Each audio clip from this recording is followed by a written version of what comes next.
Did you know this bird isn't a 3D animation?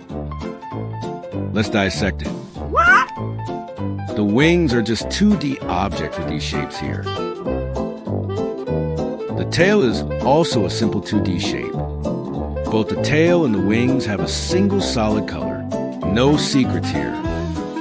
The eyes may look complex, but they're actually 2D objects with this somewhat oval shape. Their outline was drawn using this texture. Inside the eye, following its shape, a brush with the following texture was used.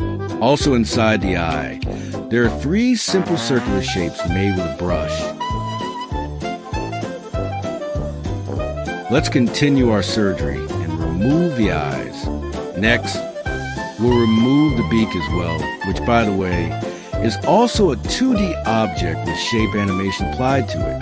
Behind the beak, there's a black brush stroke used to create the beak's shadow on the bird's face. And now the best part, the bird is made of, drum roll please, nothing more than circular shapes whose outlines use Arttista's default fur texture, with rotation and position noise applied to them. In the background, a simple 2D shape provides a bird's final color.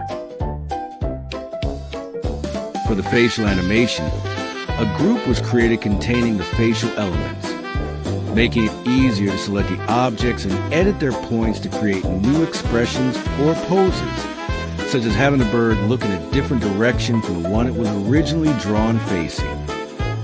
I hope you enjoyed it, and remember, no animals were harmed during the making of this tutorial.